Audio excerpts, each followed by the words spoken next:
નમસ્કાર મિત્રો, મારા બધા જ વાલા દર્શક મિત્રોને મારા જય શ્રી કૃષ્ણ પ્રણામ.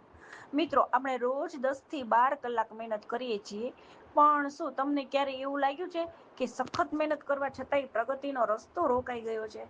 ઘરમાં નાની મોટી તકરારો થતી હોય, ક્યારેય ખત્મ જ ન થતી હોય. પણ ધ્યાન રાખો મિત્રો, આ છે ને કોઈ સામાન્ય સમસ્યા નથી, પણ આ આપણા ઘરમાં એક વાસ્તુ દોષની અસર હોય છે, એને લીધે આવું થતું હોય છે. આપણે બધા જીવનમાં સુખ શાંતિ ને તરક્કી શોધતા હોઈએ છીએ, પણ હકીકતમાં આપણને ખબર જ નથી હોતી મિત્રો કે આ ત્રણેય વસ્તુઓની ચાવી આપણા ઘરના એક સાવ સામાન્ય ભાગમાં જ છુપાયેલી છે, અને આપણા ઘરના મુખ્ય દરવાજા.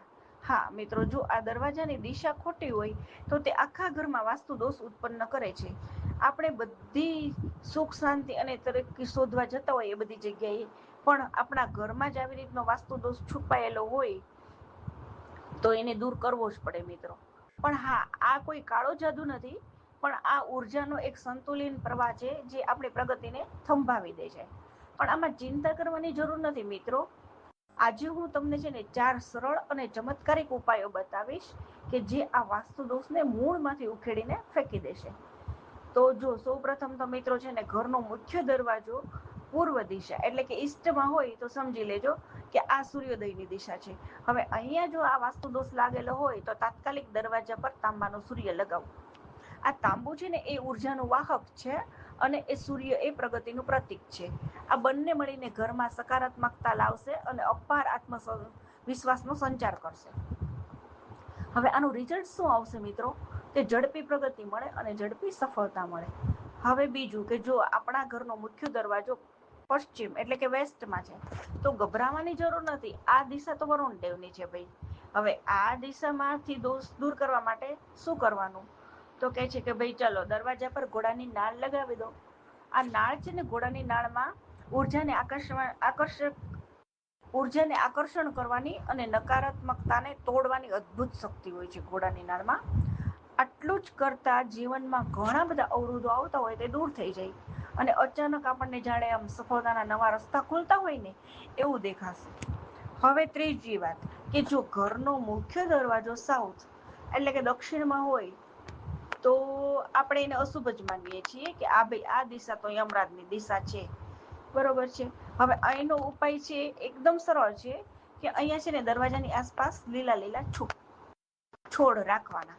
એટલે આપણી બધી જ નેગેટિવ એનર્જી દૂર થઈ જશે અને એને શોષી લેશે, અને ઘરમાં અપાર શાંતિનું વાતાવરણ ફેલાઈ જશે. આ કોઈ જાદુ નથી મિત્રો, એક વિજ્ઞાન છે. અને હવે એક ચોથું અને છેલ્લું મહત્વપૂર્ણ કે ભાઈ જો તમારા ઘરનો દરવાજો ઉત્તર દિશામાં છે એટલે કે નોર્થમાં છે, તો સમજી લો કે આ તો ભાઈ આપણા ધનની દેવી લક્ષ્મીની દિશામાં છો આપણે.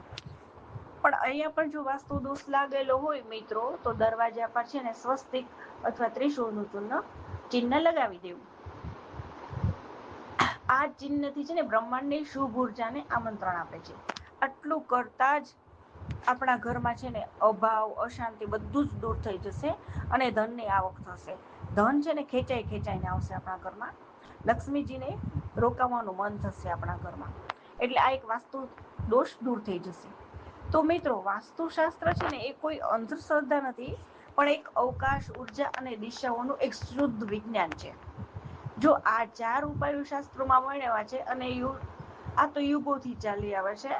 આજે ફક્ત તમારા ઘરના મુખ્ય દરવાજા તરફ જુઓ, દિશા ઓળખો, અને આમાંથી જો તમને જે કોઈ ઉપાય તમારા દરવાજાને બંધ બેસતો લાગે એને અજમાવી જુઓ મિત્રો. આઈ promise with you, challenge with you મિત્રો, માત્ર 21 દિવસમાં તમને તમારા જીવનમાં પોઝિટિવિટીનો અનુભવ થશે, નેગેટિવિટી દૂર થશે. તો મિત્રો, આપણે સકારાત્મકતાને આમંત્રણ આપીએ અને જીવનને ધન્ય બનાવીએ. આ મન શાંતિ ચેનલમાં મિત્રો તમને આવા વાસ્તુશાસ્ત્રમાં, ગ્રહ શાંતિના, કે પછી કોઈ કાલસર્પ દોષ છે, પિતૃદોષ છે, એવા ઘણા બધા વિષયો પર તમને નવા નવા વિડીયો દ્વારા માહિતી મળતી રહેશે. તો મિત્રો, ચેનલ સબસ્ક્રાઈબ કરવાનું ભૂલશો નહીં. બેલ આઇકોન દબાવો જેથી તમને નોટિફિકેશન મળતું રહે.